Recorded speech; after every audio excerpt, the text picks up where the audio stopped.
Anthony, welcome to Locked In, man. We've been talking about doing this for a few months now. I think we connected on Instagram. Yeah. I think I reached out because I found one of your videos and I was like, all right, this is interesting. I think the storytelling it was really compelling. You know, the way that you structure the podcasts and talk to people. And, you know, sometimes I see these podcasts and I see like the hosts that just don't really, it's more for entertainment value than anything. And I think what I liked, I was like, this guy's like really interested in who he's talking to. So I was like, I got to talk to him. I got to get on and talk to him. Yeah, it's definitely a different format. I mean, I've been on podcasts as a guest where they just sit down, they ask you like the most salacious thing, like right off the bat. And that's how a lot of podcasts are nowadays. But I do think like the future of podcasting is storytelling because that's what makes it different. Why do you think that? If you could tell a good story, I mean, like the regular podcast, those same guests are on kind of like every show. Right. You know, telling like the same thing, like sitting around and talking. And I guess that's fun to a certain extent, but I can't listen to that for like an hour. Right. I need like a beginning, a middle, and end. Like it's like a book. Yeah. You know, this style is like a book. No, and that's why I appreciate it because I'm the same way. I'm like, I like to see it broken up and I like to see that we're going somewhere instead of just kind of like, yeah, you know? It has direction, you know, like, you know, the direction of which it's going. And speaking of storytelling, you just published, it's about to be published, your first book. Yeah. You want to tell the audience kind of like what this is about and why you wrote this book? Yeah. So Mixed Feelings is, I never thought I'd be an author. I never thought I'd be a writer or do anything like that. And it was kind of a shot in the dark. I started writing one day because I didn't really know how to talk about my emotions. Like, I think most men have a very similar problem where I wasn't brought up to talk about how I felt about things. It was, you know, you went through it and you had to get over it and get on with it. Your life had to go on. And I realized, you know, I had something to offer and I wanted to be of value and I wanted to feel like I was doing something useful with my life. So about 2 years ago, I started writing just about the things I was going through and the things I had been through in the last 25 plus years. And, you know, Mixed Feelings is a lot about, you know, how to handle things that everyone goes through. Bad relationships going south, which we've all been through a bad relationship. You know, I talked about the loss of my dad in the book where I had never talked about that to anyone because I felt like it made me weak or vulnerable, and I just didn't like that feeling. And writing gave me a platform to put it all out there. And so I wrote Mixed Feelings with the intent of, okay, I'm going to talk about these experiences and hopefully people read this and see like this is somebody who goes through very real things. And I don't see a lot of that these days. I see a lot of stuff heavily marketed and, you know, it's all picture perfect and it's very like, you know, if the peg has to fit in this direction. And I wanted the book to just be, this is how I feel. This is what I think the value is. So there's a lot of antidotes for how to overcome really hard stuff that you're going to go through in your whole life. And it's a short read. It's only about 100 pages. So I wanted people to be able to pick it up when they're like in a bind and they're depressed or anxious and feel like shit or feel like killing themselves or anything. I mean, I went through a lot of extremes when I was writing those words in that book, and I shared every step of the way. So it's a very, very vulnerable outlook on what I was going through, and I hope it gives other people the chance to see that and say, yeah, I can do this. You know, I got this. So yeah, let's talk about your childhood. Where did you grow up? Are you from this area? Did you grow up somewhere else? I kind of grew up everywhere. I was like a nomad. I was one of those guys that never really had a place to call home. You know, it was fucked up, you know, looking back on it. I think my parents did the best they could with what they had, but it wasn't enough.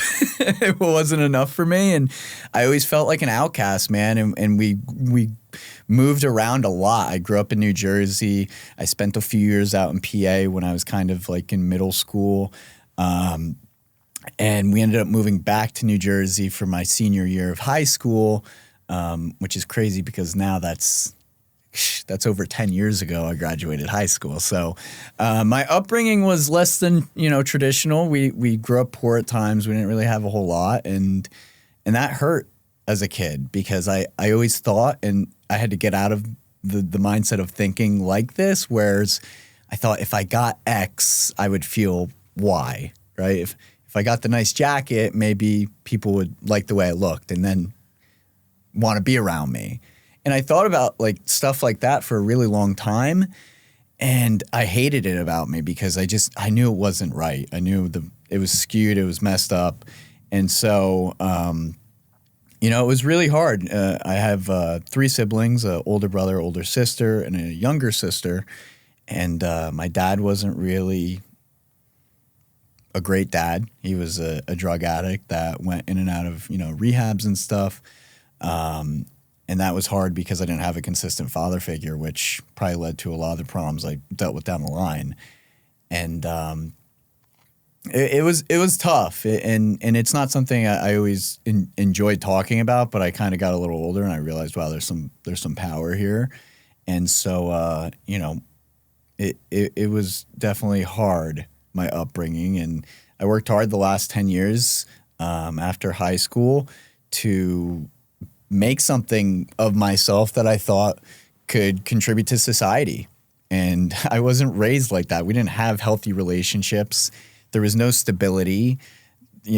Money was maybe there, maybe not. So, you didn't have any financial independence, which really sucks because when you move out on your own, you don't know how to manage your money. So, I ended up blowing any paychecks I ever got because I just thought like, I'll make more, like it'll be all right. And it was hard. I put myself through a lot of shit that I just, I think it all happened for a reason, but it was definitely tough for sure.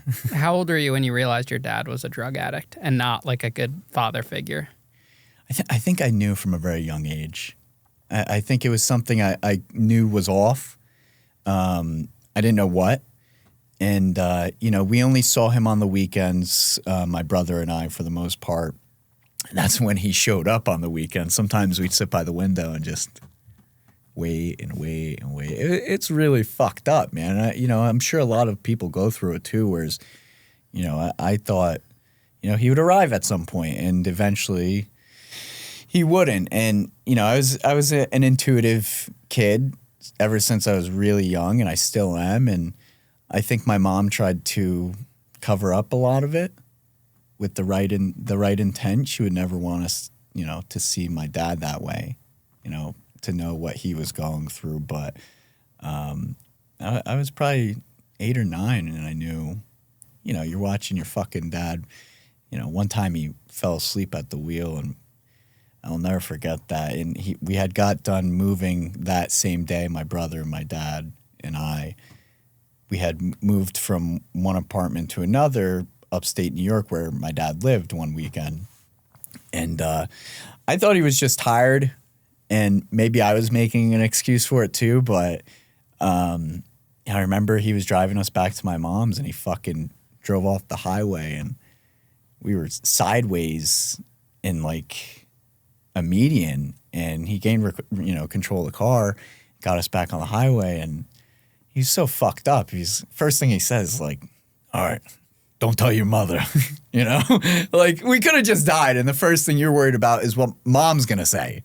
They're not together, but, he always made a joke out of it, I think, and it's weird. Even talking about it now is a very interesting thing to understand. Yeah. Did your mom ever have like a serious conversation with you and your siblings about what your dad was like, maybe kind of to deter you from going down that same path? And if she didn't, do you think that would have helped? I don't know that we ever sat down and talked about it. We weren't really that family. We all kind of knew everyone knew what was going on. But nobody, you weren't as forthright as maybe you could have been about it and communicated like, hey, such and such is going through something.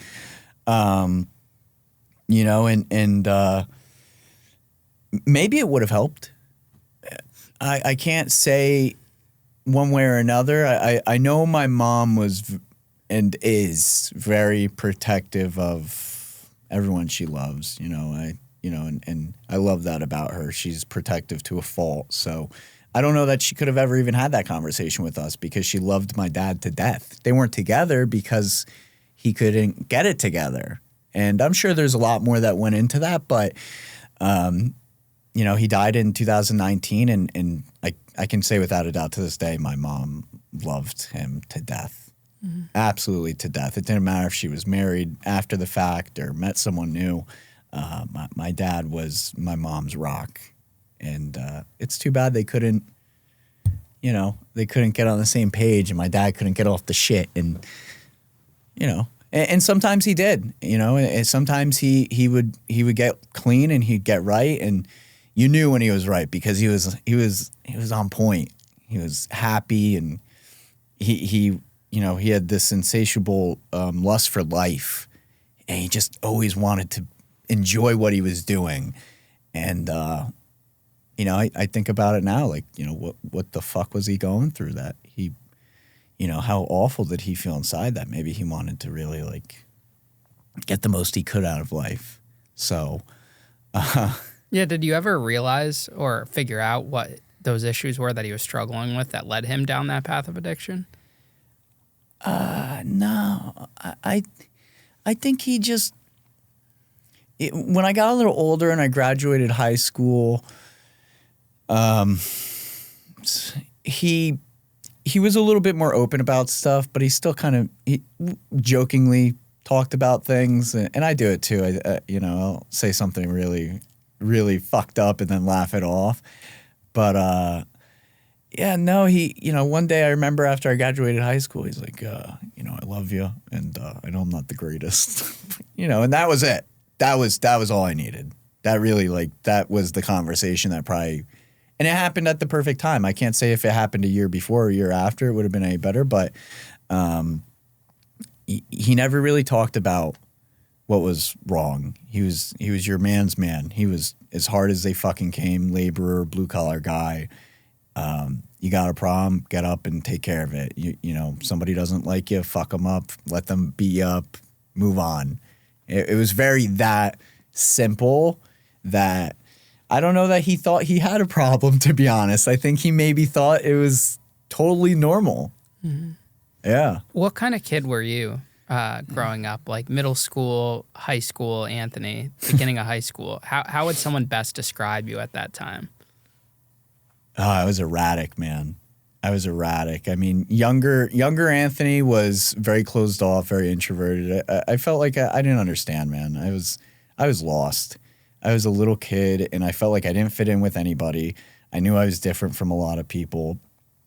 I came from this very dysfunctional life that it was hard to shake that as a kid, even though I was at school and I had great teachers and counselors that knew what was going on.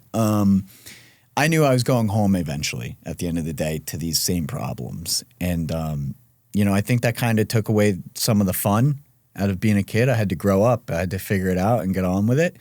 And so younger me, I was very introverted, and it took me a lot to come out of my shell until maybe like freshman year. I started to fuck around just a bit too much, and I started throwing big house parties, and my brother and I have my older brother. We loved having fun, as any kid in high school would. I loved having fun, and to this day, it's still a huge value of mine where I have to be enjoying what I'm doing. I can't do shit that I'm not about. Like, you will never see anything I'm doing. I love it. I'm not going to do something that I don't think has some value where I can offer some value and earn some value. So, high school, I started having a lot of fun, a bit too much fun. And we went to football games. We had house parties. I got my best friend, Jesse. He's one of my ride or dies. And, we talk about it once in a while. Like, remember the good old days, and he's like, shut the fuck up, dude. Good old days, you're not even 30 yet. And we're like, But I was erratic, and I think I just wanted to fit in with people. I wanted people to like me, and I compromised on anything I believed in to make people like me. And that led to a lot of fucking problems. I got in fights. I got expelled from multiple schools. I got expelled from one school because there was a kid who said I slipped him oxys at lunch, and he ate them and overdosed in school when I had nothing to do with that kid. And I think at the time I was trying to get oxys from him. I was a little kid. I was a freshman in high school, man. I didn't know an oxy from a Tic Tac at the time. And I ended up getting expelled, and I got in a lot of trouble, man, just because I wanted people to like me, and I tried to fit in with the wrong people, and it really derailed my life.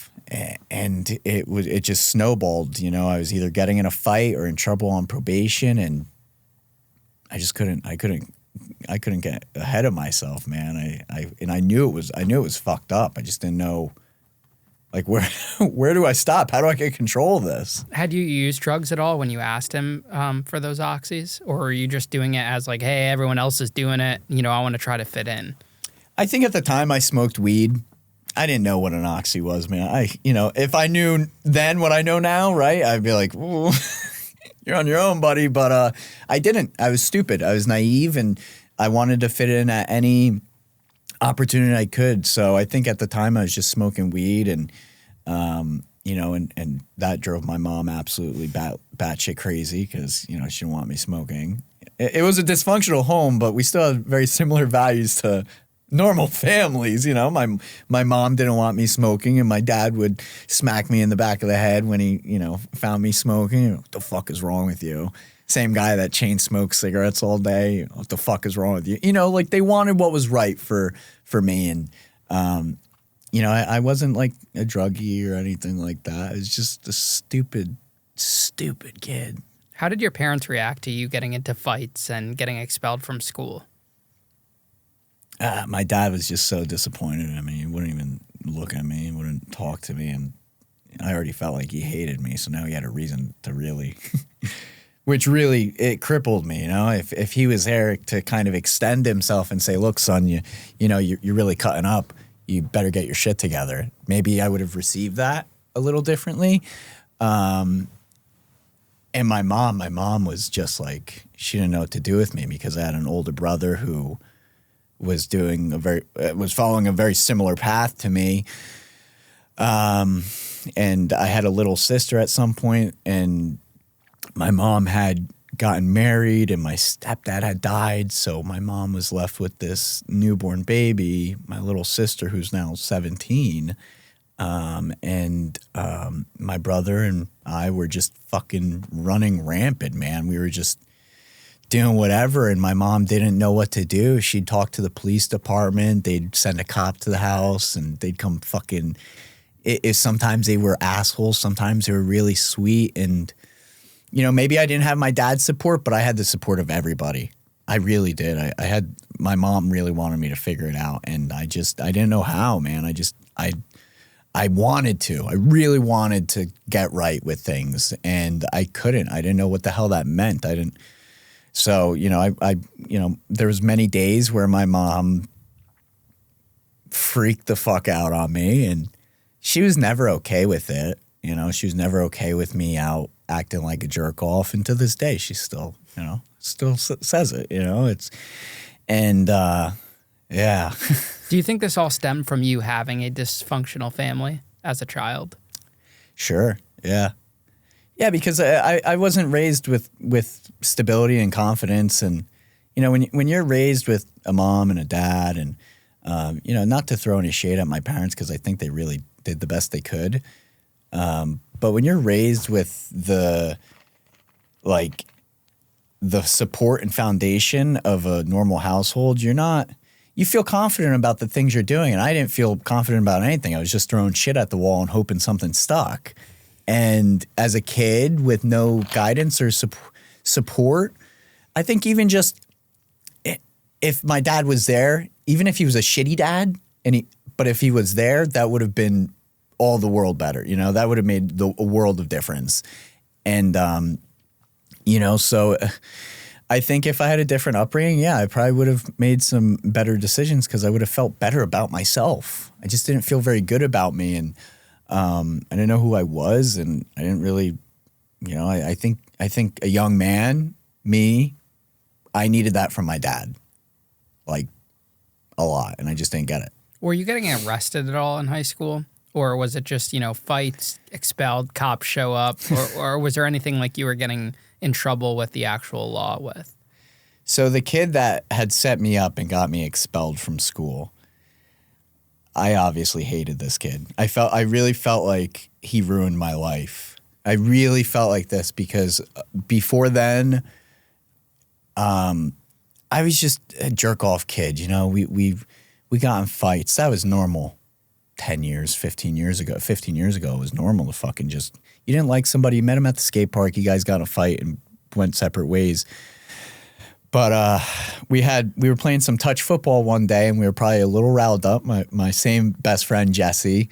And we heard that this kid was at the skate park. And so we went over there and I was out for blood. I was. Not much makes me mad. I'm a very collected person. Even as a kid, I was very reserved about the problems I wanted to have in my life. And I went to the skate park and we, just beat the shit out of this kid. Like really bad. And I was just stupid for doing that.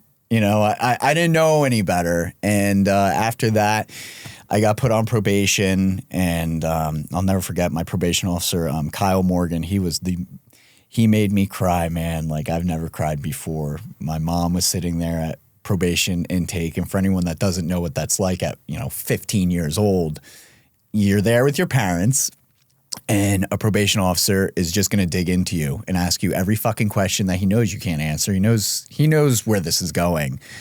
And he made me feel as small as I possibly could because I made everyone, including my mom, feel so small because they couldn't help me. They didn't know what else to do. And, he would be like, you want to go to fucking jail? You want to go to jail? Look at your mother. You're going to do this to your mother? And it was pretty awful getting put on probation. And then I had to adhere to that. And I didn't want to, of course. So I kept getting in trouble. Eventually, I felt like I was suffocating from the amount of problems I was causing. I continued to get in trouble at school. I was in alternative schools, so now I wasn't with my friends. And then they said I couldn't go to football games, which at the time was like, I was like, man, come on. Like all the girls are at the football game. Jesse's in the game. Like I got to go. I got my other friends. Like they're going to be waiting for me. It just was like one fucking thing after another. And I just couldn't get it together. And, of course, I kept violating probation. I was at some point I started drinking and just doing fucking stupid drugs here and there. And I got mixed up with a couple people who ended up being real into drugs. And a couple of them eventually OD'd and died. It was bad, man. I just did stupid shit. I was stealing my mom's car at night and, she knew it. And eventually I was just like, fuck, I can't take any more of this. I was like, I think I might have been 16. And I had a different probation officer, Brian Holly. Brian Holly was the biggest piece of shit on the planet.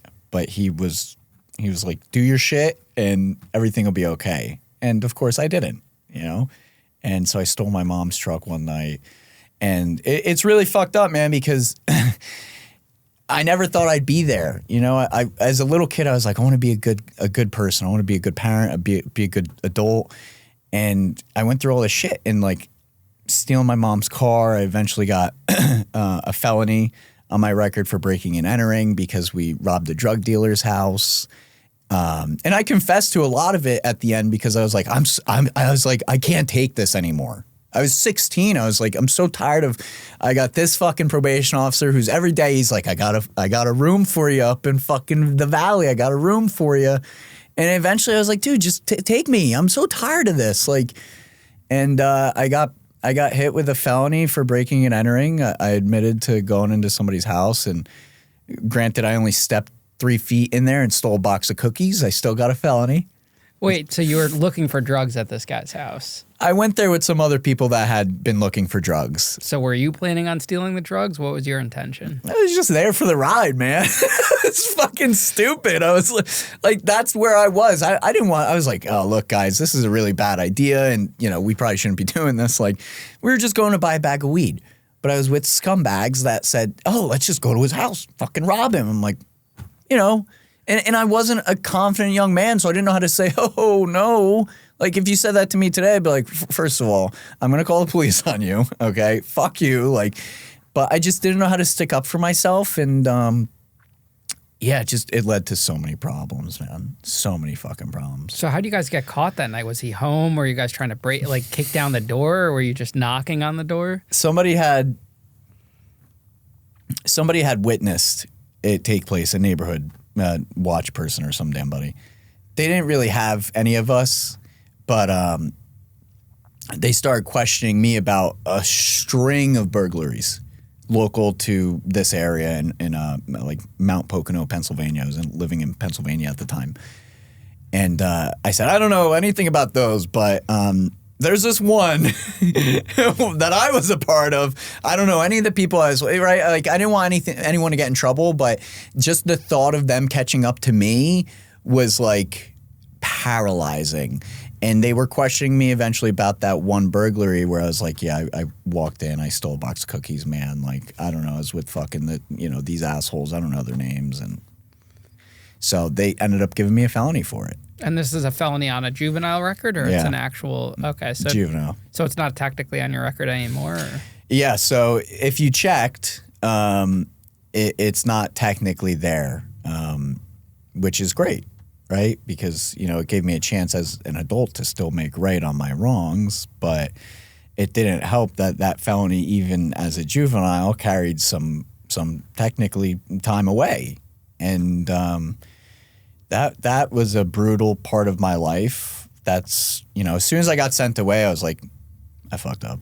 I was like, I fucked up, man. I don't want to be here, Do you think that if you had gotten like a harsher sentence after that fight the first time you were ever arrested, it would have, deterred you from doing things like this?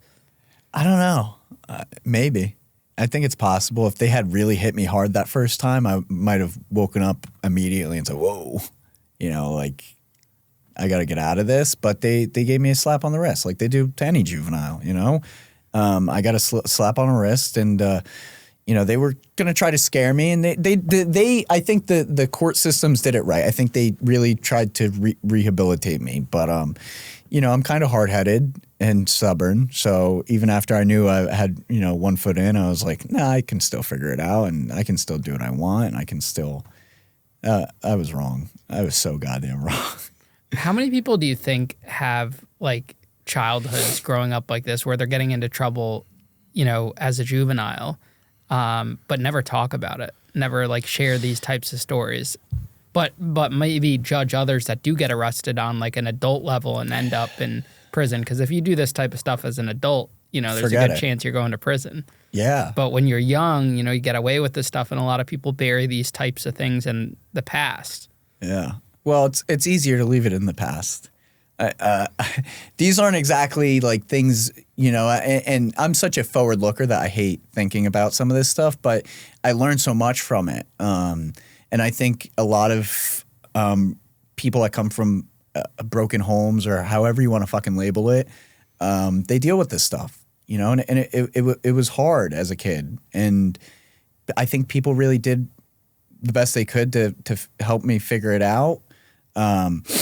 And I think a lot of people do experience this, and maybe they turn out to be alcoholics or drug addicts or just, murderers. I don't know. I think everybody chooses their path in life.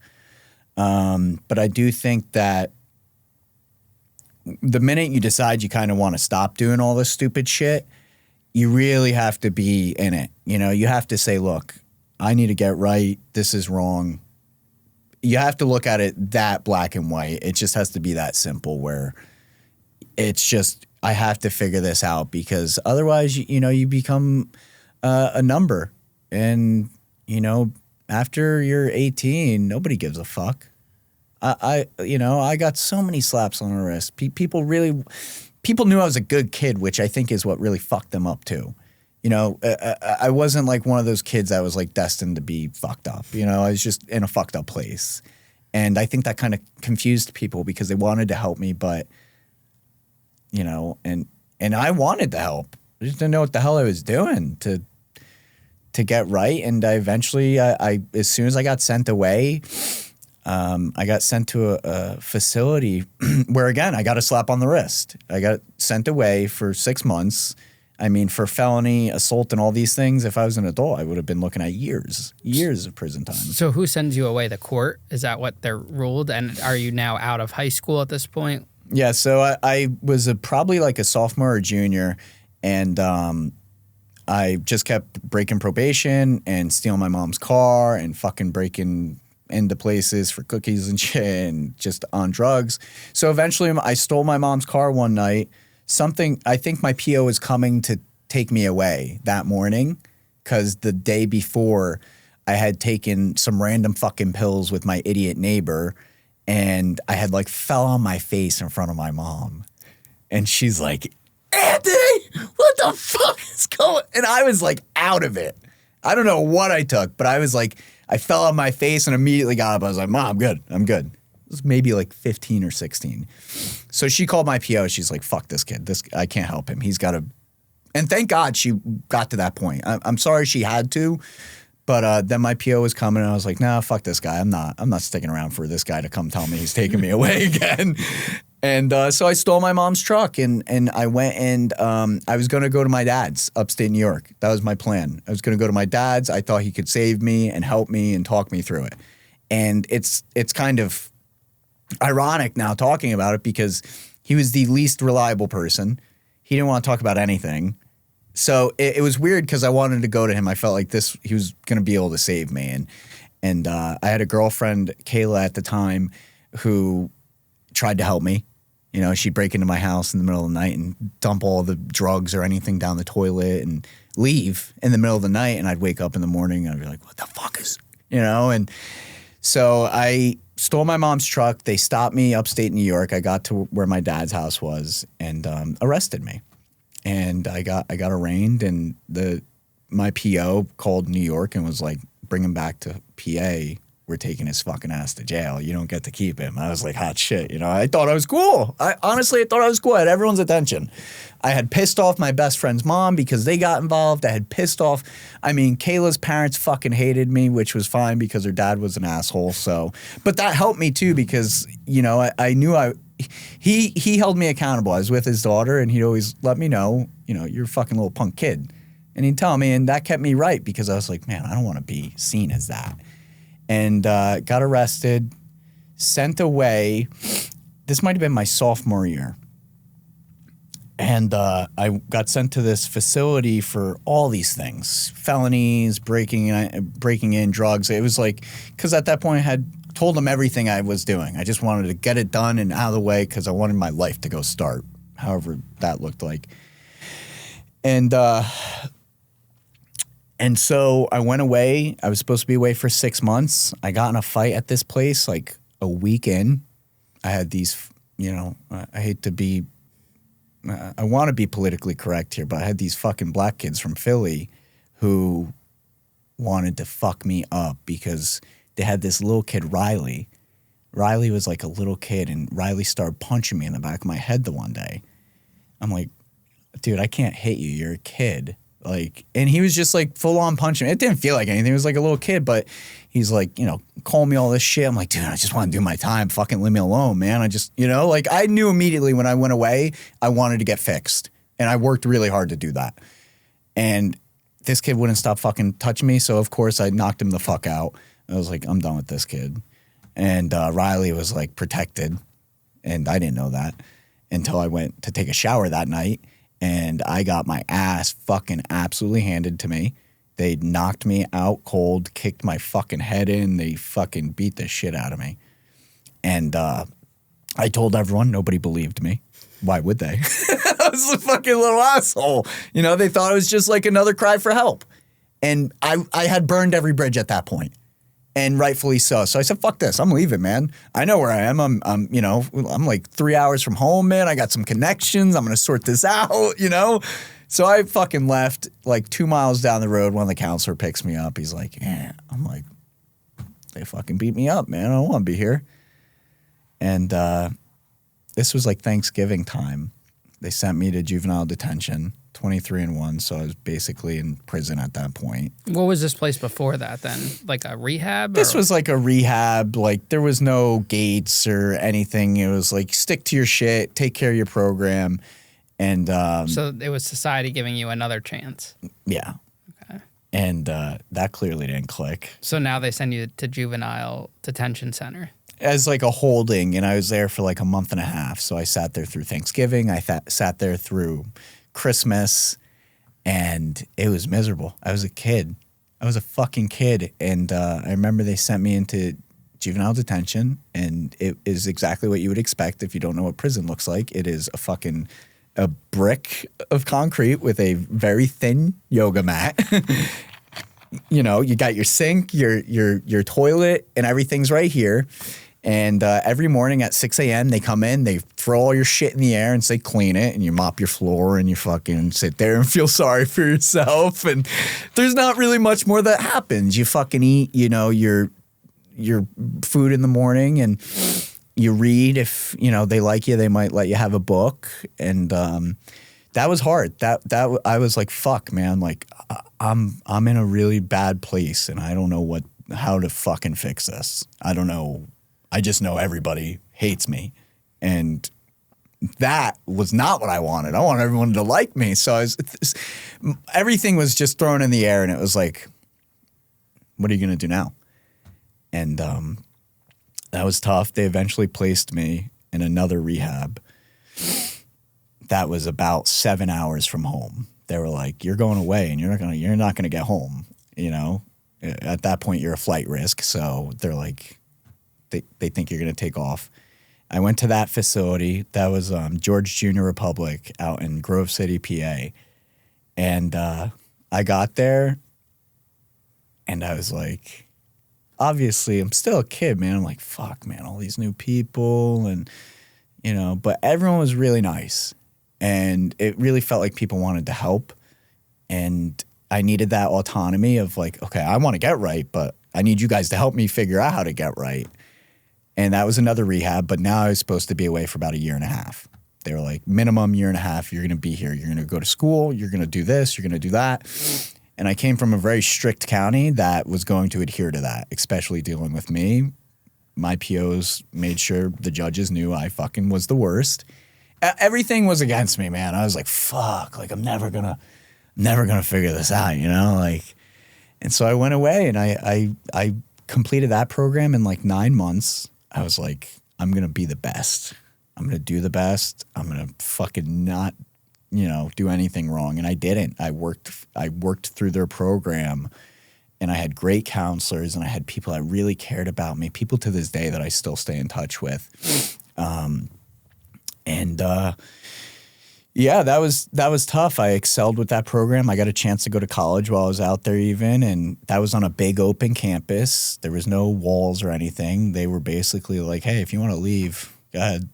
You're not going to get very far. You're 7 hours from fucking home, you know? And I was like, yeah, I'm not leaving, man. Did meeting kids in the juvenile detention center that were there for probably far worse, you know, crimes, did that have any effect on you and kind of like your outlook of where you were at? Like almost like a scared straight type of thing? Yeah, because some of these kids were really fucked up, man. Mm-hmm. I was like, you know, and I hate to be like judgy like that, but I was around kids that were like, this one kid was in the, like how we are sitting across from each other. This one kid, his room was like directly across, and we had these little windows that you could see through, and he was like a cartoon character. And I'd look out the window like, you know, like you're in prison, man. Like you weren't allowed to leave your room. There was a guard at the end of the fucking hallway to tell you, yo, what are you doing, you know? Like, and so you look through each other's windows and fuck around because, you know, you're guys and you're still kids. And this kid took a pencil one day and he started like digging into his arm and like laughing at me. And I was like, this kid's fucked up, man. Like, I don't know if I like belong here. Like, this is not right.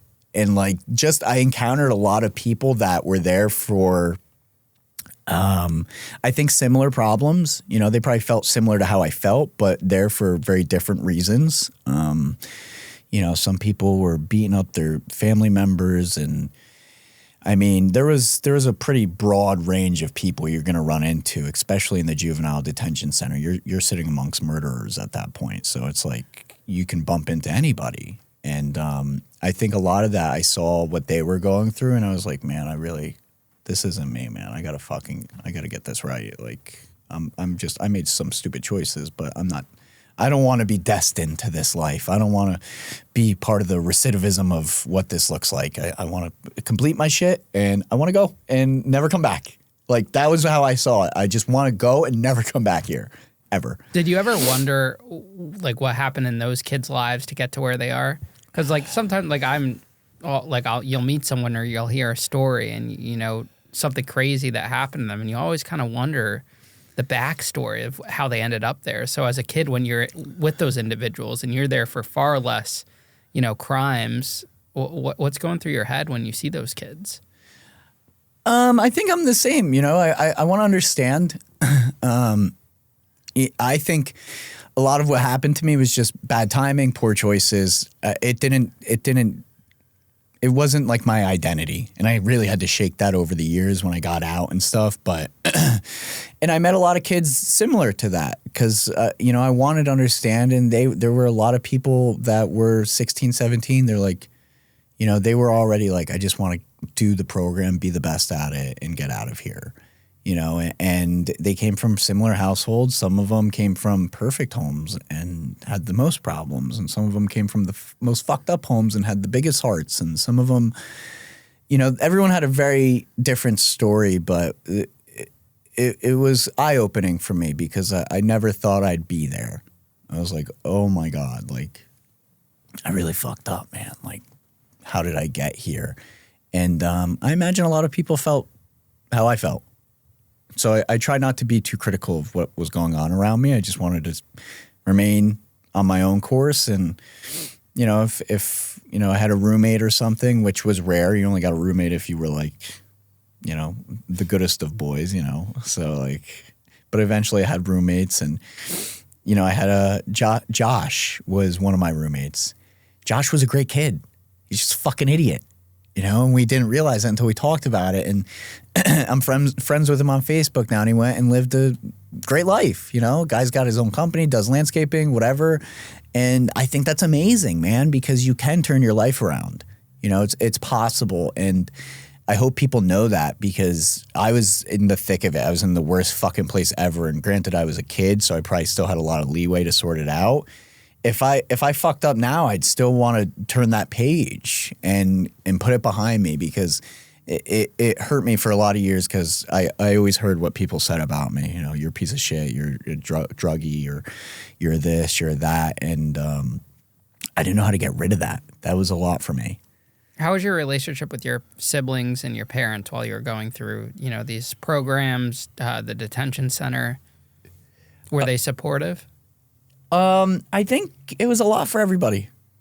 Yeah, I think it was a lot for everybody. I didn't really talk to my siblings much. My mom called when she had time and didn't really know what to say other than cry. I talked to my grandma probably more than anybody. And I had some letters here and there from my siblings. My older sister used to send me books that I really liked reading.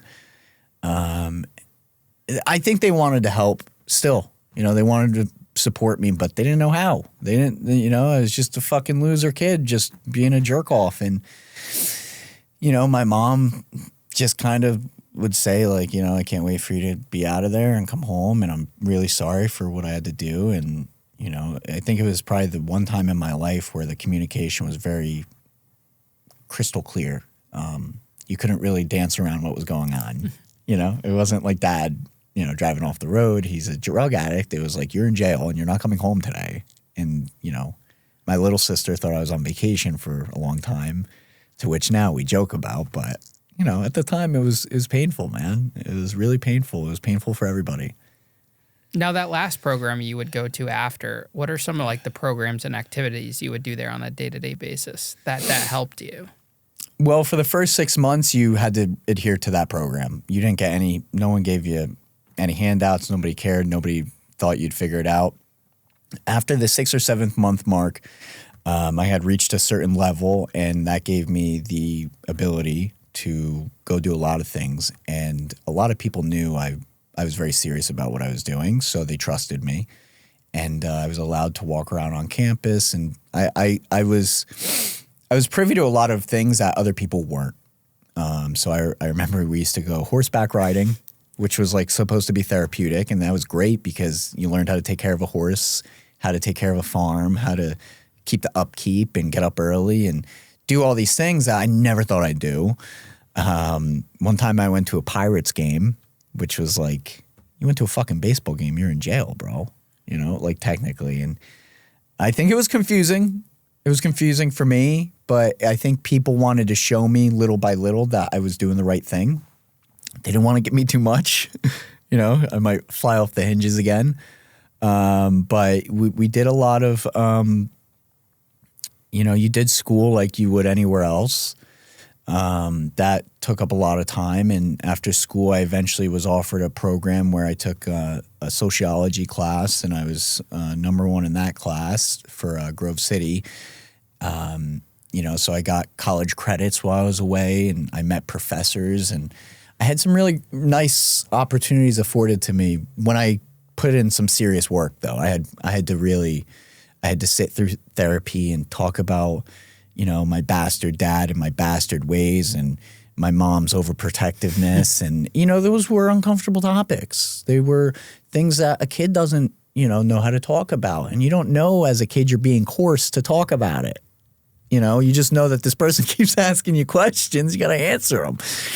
And, so you put it all out there. The program was neat. Every month or so and every level, they'd identify certain things that you had to do better at, or you'd lose points. And when you lost points, you'd lose your commissary, you'd lose your fucking recess time, which anyone that's ever been away knows. You don't fucking touch a man's commissary, and you don't fuck his, yard time up. And so you take those things seriously because they're those little creature comforts that keep you getting through the day. And I remember the one challenge was Anthony has to accept negative criticism, and they could spin that however the fuck they wanted. And one night I remember they told me, like, you got to go to bed. I'm like, come on, man. Like, I'm on this level, bro. I'm about to go home. Like, let's be friends. I want to be friends with the counselors and shit. I related to them. And I was like a minute late, and I like challenged them, and they're like, fuck it. You lose your points. You're getting put on this sub or whatever it was, which could prevent you from going home. And I was like, whoa. I was like, that really rocked my world, man. So, yeah, so you did a lot of different shit. It just depended on where you were in the program that they trusted you or they didn't. So how old are you when you finished the program? 16. And do you go back to the public high school after that? What happens after that? My mom said, we're leaving PA. You can't come back to PA because that's where all my problems were. And I was resistant to it because that's where all my friends were.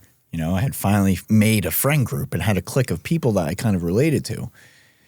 My senior year, I started high school in Phillipsburg, New Jersey. My first day of school was my 17th birthday. It was miserable. I knew nobody, knew nothing. I just got out of like kid jail. I was still working on my relationship with my mom. I had no friends, no job, no money, no nothing. I was like a fucking feral cat, man. I was like a newborn baby. And when I got out, I was still on probation.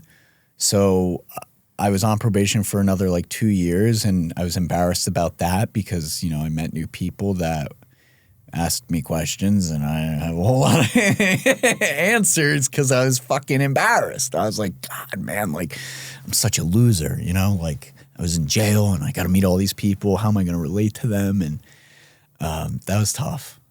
that was a whole nother chapter of tough. Yeah, I can't imagine going into senior year in a public high school and you know no one. Dude, I'd be at pep rallies. They'd be like going crazy. Be like, you know? Yeah, like, I mean, you know, the high school is so integral. Yeah. To building, you know, relationships and friends and stuff, and to be that new person. I remember it was scary just going there as a freshman. Yeah. So imagine a senior when you don't have those 4 years to kind of develop with those groups and the cliques and see how the school operates. Yeah, it was tough, man. People had grown up in that area their whole lives, and I felt very outcasted, you know, which was fine because I had felt outcasted before then. So I was just still felt very out of. I didn't feel like I belonged anywhere or had a place or anything, and. You know, I almost immediately met this girl, Amanda, and started dating her. So then I was with this girl for most of my senior year. So I really didn't meet anybody because it was just me and her. And that was like it, you know? So we didn't really I didn't do really anything extracurricular. Maybe if I didn't start dating that girl, I would have gone out and kind of met some people. So I ended senior year there, and I fucking basically knew like 3 people. So do you stay on track? Do you get through probation? Are you turning your life around at this point? Yeah, I was squeaky clean, man. I got a job. I remember I got a job at Sonic, and they were like smoking pot outside, and they're like, "Come on, man, smoke some weed." And I called my mom. I was like, "Gotta come get me. You gotta come get me." Dude, I was scared to death. I was absolutely terrified. I never wanted to go back to the things I had to do. And I made that so clear to people. Like, you weren't going to, no, sorry. And I was very, very firm on it. Something I never was. I couldn't stick up for myself. I didn't know how. And people learn pretty quickly that, you know, I was that person now. And so I stayed the course, man. I worked really hard. I went to community college. I almost became a state trooper in New Jersey, which is kind of fucking crazy. Would you have been able to become one? Technically, yeah. Really? Okay. Why did you decide not to do that? I went through 2 years of community college, and I had met so many amazing people and professors that were the people that could have essentially, you know, made it happen. And I had family in police, so it was like I had a lot going for me where I could have done it. But halfway through the application process, I was like, I can't do this. I need to be free. I feel like I've been restricted so much that if I enter this now and it's a life of restriction where you have to adhere to your regimens and, you know, training. And I didn't feel like I was there. I felt like I did the 2 years of community college to kind of buy myself some time because I didn't know. And, yeah, I wanted to kind of figure my shit out, and being a state trooper was it's not how I was going to do it. And I was in class with, you know, a couple guys that went and did it, you know, and I have really good friends that are police officers and troopers now, and they know I'm fucking crazy. They know my stories, but that's all right because I know their stories too. And we all go through shit. Yeah, we all, even the cops, they have stories just like yours. That's why I think you have an interesting perspective because you lived a life that a lot of people have lived. Right. Cops, politicians, they all got into trouble, right, but they don't talk about it and they bury that. And those records are sealed with juvenile or expunged or whatever, you know? But everyone grows up that way. Kids are kids.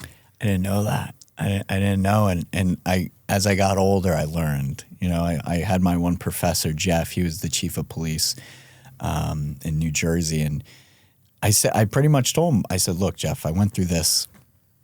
You know, I kind of more of an elevator pitch, you know. And he said, you know, Anthony, there's a lot that we go through. He said, when I was your age, I went through the same stuff. There was just less cops. And so you got away with more. And I hear the crazy stories and stuff, but yeah, I had to get it together, man. I really wanted to live a very different life. And after college, I just started working, and I met a girl, and we worked hard together, and I dated her for a couple years, and we eventually ended up getting married, and that didn't fucking work. So that was a whole nother lesson that I wasn't prepared for.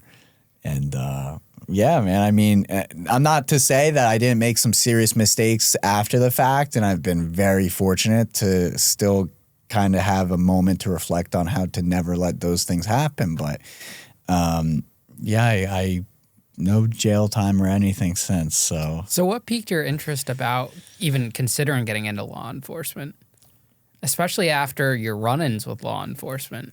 I wanted to do right, man. I wanted to do better. And I thought that it just seemed obvious. Now, I learned over years that I could give back in a different way, but I wanted to inspire people to not do what I did, because I chalked it up to, hey, these were some bad mistakes. Let's just let them be that.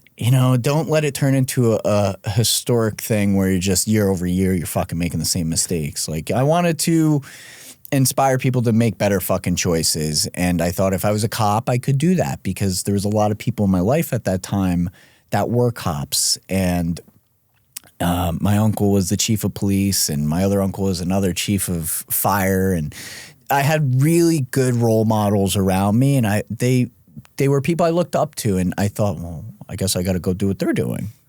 And I'm happy I didn't. Do you ever look at some of these stories that people share, like on this platform, on other platforms, of the guys that, started out with a childhood like yours, go down that bad path and end up in like serious situations, prison, worse crimes? Do you ever think that could have been you if you continued down your path?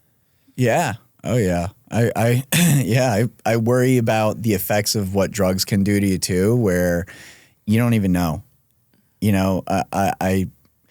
I've kind of drawn a very hard line when it comes to things like addiction over the last few years, because I went through a lot of it when I was younger. But I think when you're on drugs, you don't really know what the hell's going on, man. When you're at odds with everybody in your life and everything, you don't know how to sort that shit out. So it could have snowballed for sure. It could have led to a number of things that I had no way of ever fixing. Yeah, and I feel like that's why that content relates to people, because it's so relatable but yet so different. It could have happened to anyone. These are just normal people. Yeah, and I think it's really how you talk about it, because maybe I went, to rehab, but, other people may go through other things where, maybe they don't go to rehab, or maybe they're in bad fucking households and they feel trapped and they can't talk about it and they feel like they don't understand it. And I don't want anyone to feel how I felt. Ever to this day. It's what leads me to what I do these days, where I still want people to feel inspired by what's happening, because I never want anyone to feel as trapped as I felt, as a kid. And I felt like I couldn't figure it out. And there was a lot of times where I was just like, man, if I just kill myself, like maybe I just didn't know how else to deal with it. And sometimes I fear that people get to that point and they succeed. And that kind of makes me feel awful, because it bothers me, because it's not it's you feel alone and you feel like there's no way of going forward, but there's a chance. And I want people to know that, because I was in some really shitty stuff, man. And there's people that go through even worse shit that, I don't want anyone to ever feel like, fuck this. Like, it's just an awful feeling. What helped get you through those dark moments, and what advice would you give to others to help get through that? I always knew that I had more I could offer. And I think, when you look at a lot of the studies on it, and I don't want to speak out of term, so I'm sorry if it sounds a little ignorant, but you look at some of the suicide rates and some of the studies behind that stuff, and they say it's a lot of it happens because people don't know that, people don't see the next step. You don't see that there's light at the end of the tunnel, and I could understand why somebody might do something like that when you feel like there's nothing to live for. I have been through things since then that I, again, would revert back to, well, if I just kill myself, maybe that'll fucking end it, right? Like, and I don't have to deal with this. I always remembered there's something more here.